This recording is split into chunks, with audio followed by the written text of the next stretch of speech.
G'day everyone, it's Warren and Colleen from NQ Explorers. Today we've got a few hours to spare, so we slipped into this old favourite of ours, World War II camp that's been detected by every man and his dog and then some, including us many times.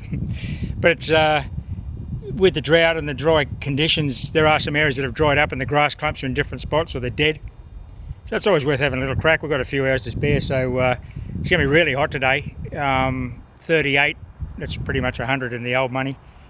So we've got plenty of water. We're not going to stray too far from the Land Rover today. Keep the water up and have a wander around. Take the call into difficult spots along logs and into the dead bracken. You know, push into the harder scrub areas where maybe people haven't been so much, and look for spots where the big grass clumps have died and it's now detectable. So anyway, we'll see what we can come up with. So we'll get into it. Thanks for watching. Well, this looks pretty good. I can't get the core right in there because I've got bits of bracken and leaves, but I've got a, as you can see, it's jumping to 74, 75. Down to the 60s, high 60s. Still, it's a nice high tone. It's the best high tone I've heard. Oh, we've been here 20 minutes, and that sounds like something I'd dig. I've dug a couple of 40 signals, which were the alloy topped off the old 3rd pint milk bottle. Let's see how dry it is. It's bracken. It's actually dead. That's why we're in here today. The place has been well detected, but because of the dry conditions, you can now get into areas that traditionally we haven't been able to get into because of the grass or the deep bracken fern. There's always something to be found in these places that have been well visited. Now there it is, look at that. It's a complete safety razor. Look at that. That's just about as good as it gets.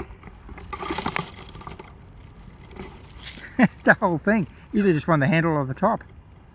What a ripper.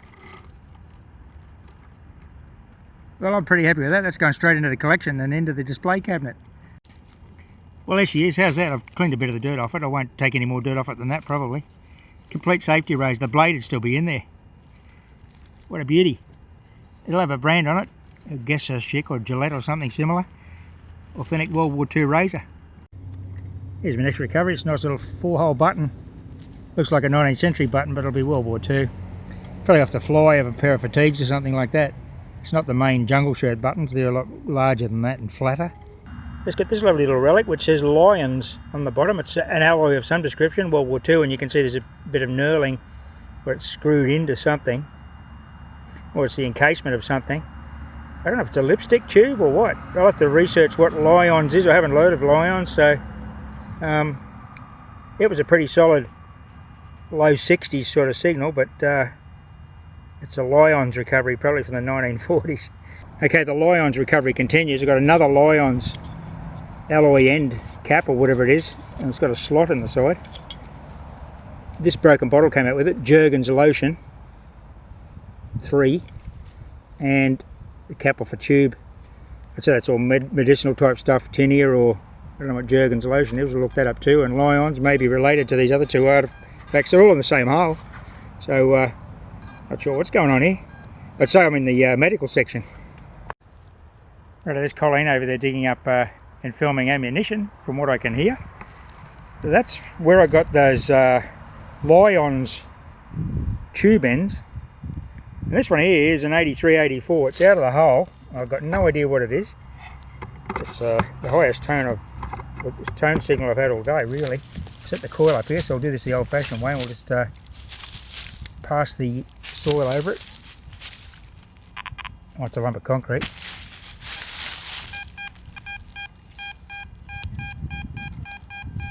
Okay, I've got something in my hand here. Let's have a look at this. And see what we've got here together. Just got to wait for that autofocus. Hot metal. Oh, look at this, it's top off a tube. Gee, that's a high tone, but look, there's a lot of alloy in that, isn't there? That's a larger tube, possibly toothpaste, maybe tinea, all in the same little area. Okay, this was my first target for the day. and it was a nice high signal, probably in the high 60s, 70s, and it's a live 45. So that would have been here since the Second World War. Must be a bit of a soak or a spring up in this area. The grass is a lot greener. Well, today I'm using Garrett AT Max. I'm in custom mode with 30 points of iron set, and I've got the sensitivity flat out because the soil's fairly inert, it's quite loamy. And I've got the 5x8 double D, and the reason is this. Just look at this target separation. I've got two targets. That one's a jumpy 60s to 70s, and right next to it we've got a 50s. Now a bigger core would just sweep that, and you probably wouldn't differentiate those two targets, so that's the advantage of using a little 5x8, is that kind of target separation. I'm going to dig them both, see what we got. Right, here's the high 60s, 70s target on the right, coming to light. No surprise there, it's a live World War II 303, dropped round. So that's the target on the left. We haven't recovered this one here, which was in the 50s. We'll have a crack at that one now. And here's the left-hand target. It's folded foil from the top of a 3rd-point milk bottle. And you can see the difference in those two target IDs and the proximity of the two targets, and how the machine with the smaller coil had time to recover between the two targets. So that's nice.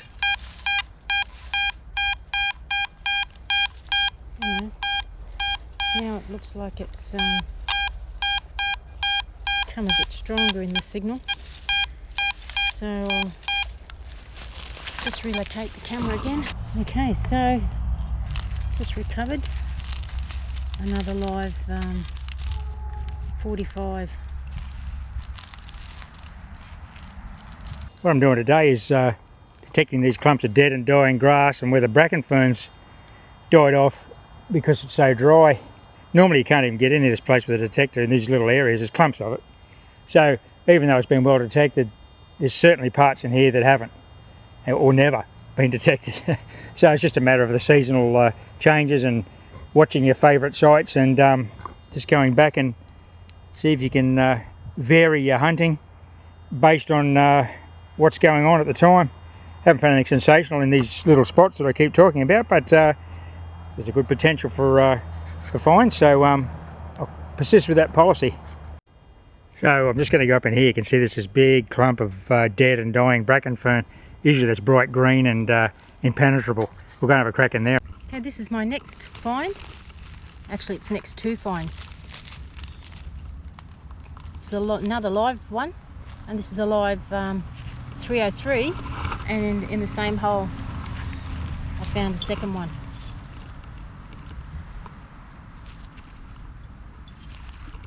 Yeah, so they've been here for many years. Old World War II ammunitions. I've wandered in this spot here. You can see I've gone dead quiet. A couple of little ghosty signals. I'm going to do a turn my iron on, so that now I'm going to hear everything. Got iron audio on, because I want to hear the iron now. I want to see where the traces. I mean, the machine will still detect that. You'll still get a target ID, but it won't be any audio if the iron's off. Or I go back to a zero discrimination, but I'm just leaving the iron on for a while. See what we can pick up. See, the local kangaroos have been having a bit of a scratch around the roots here for a bit of moisture. Some time back that, it's not fresh. And over here, he's been working over there. I saw a little wallaby hop through about 10 minutes ago, but there's usually quite a few roos in this spot.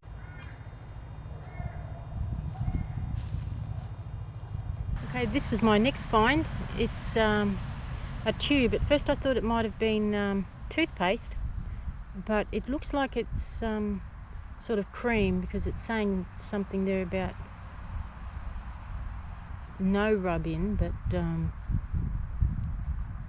it's actually says BARO something. Not quite sure, but I can't really unroll it much more. And then on the side here, face something in the way, do not rub. I'd say it's some sort of a cream that you're not actually supposed to rub in though. Just put it on. Okay, It's a nice solid signal. This is the best signal I've had in about an hour. Look at that, dead set 81. No tone roll, both directions. Check the iron. No iron, still 81. Looks pretty promising, doesn't it? About there. So, set this camera up so you can see all this exciting live action. See that coil there again.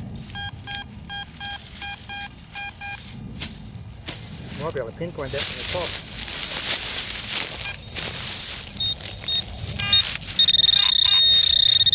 This one's not going to be a it's not going to be a 303, this one. Could be a bit of webbing buckle, or it could be a little silver. Little strippings or something. There's a bit of glass, look. Actually, this is a location of a hut, because about 2 minutes before I detected that signal, I just said to Colleen, there's a lot of broken asbestos and concrete fragments in this area, so it's going to be a hut. And going to hit this signal. Let's see what we got. Beautiful loamy soil, isn't it? Which preserves the relics really well, actually. Okay, it's out. Didn't see it out. Oh, it's a buckle. It's a beautiful webbing buckle with the brass roller on it. Nice. This is my next little target. It's just a metal tube, a small one, and it looks like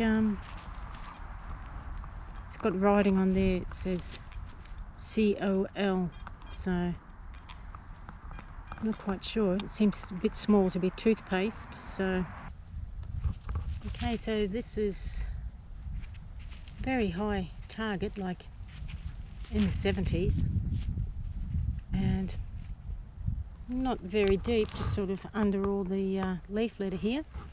I'm really not quite sure what it's off, but it obviously had a purpose. Looks like it may have broken off, but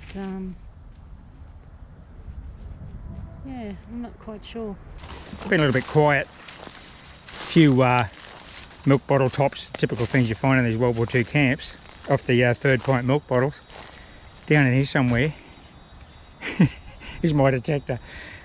I just went back to retrieve the camera at the water point. I just got to find where it was now. And we'll see the find I just unearthed.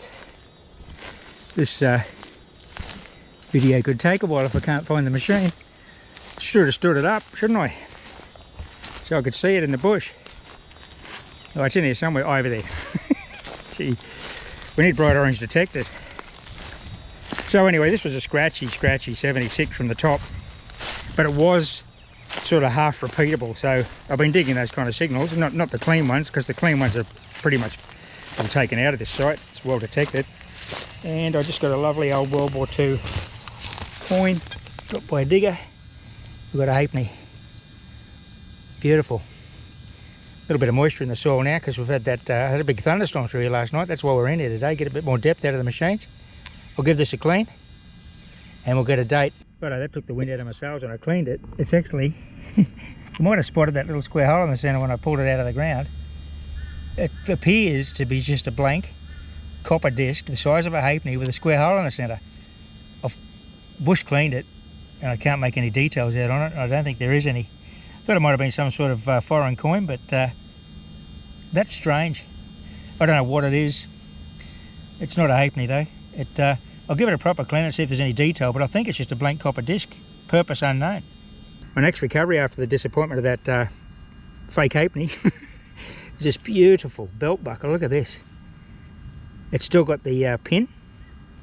That's, I would suggest, I think that's off the main army tunic belt. I'm pretty sure that's Australian, but I'll check it. It's a big target, as you can appreciate. It was a 68, but you know, there's a bit of air in the middle, so you're only getting the conductivity from the surrounds, but it's very good quality. I'll clean it up at home and see if I can get a maker's name off the back. That's an absolute ripper, that one. Righto, we just had to sit down for a little drink, and turned on the machine, swung around, got a solid 76 in this bit of what looks like burnt topsoil actually, and I got a nice old World War II halfpenny. This one isn't a piece of brass with a square hole in the middle like the last one I got. It's an actual coin. So I'll give it a clean and we'll get a date off it. Okay, there it is. I think it has been in the fire. You can see there's some little nodules of copper on the rim there. It's a kangaroo halfpenny.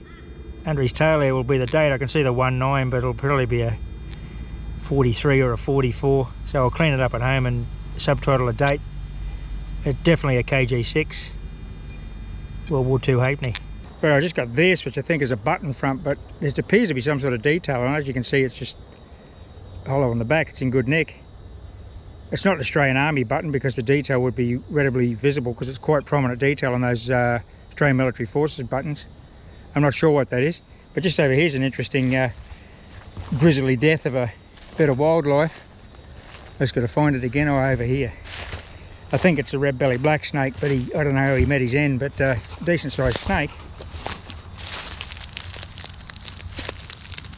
Died with his mouth open, angry about something. And he's just, he's a decent sized snake. He's curled around there. He's probably 5 feet long.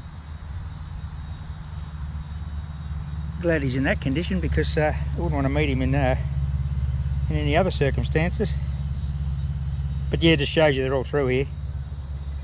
I mean, you've got to make a bit of noise in this leaf weather, which is easy to do. Just crunch around and the snakes won't bother you, but that's just an indicator they are in here. So let's push on.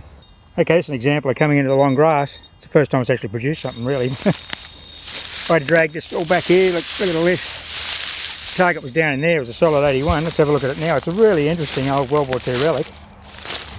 Get it up close so you can see it properly. Okay, there it is. It says first aid packet, Carlisle model, to open pull tape. Red colour indicates back of dressing. Put other side next to wound. Acme Cotton Products Company Limited, New York, New York. It's a US Army relic, or it was provided to the Australian Army who are in here. I found fragments of these before, but that's a pretty good, oh actually the whole thing's there, look. It's actually bent.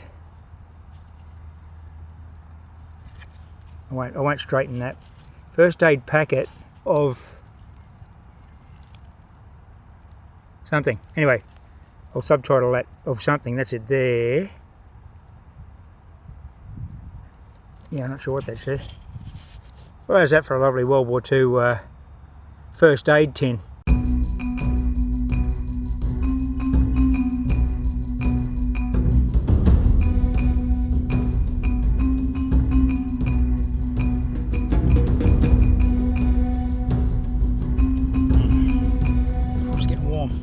Well, this one here is just a 71, 72. I've just kicked the leaf at the back of my boot there. Get in here.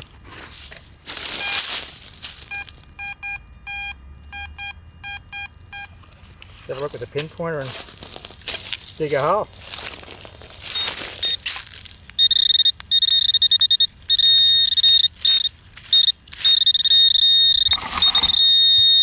This could be a 303, this one. Although, you might note that I'm consistently wrong with my predictions. Yeah, it is a 303. Hull only. It's been, oh no, it hasn't been fired. Probably a bushfire victim. Still got some, oh no, it's just dirt. Yeah, it's been fired.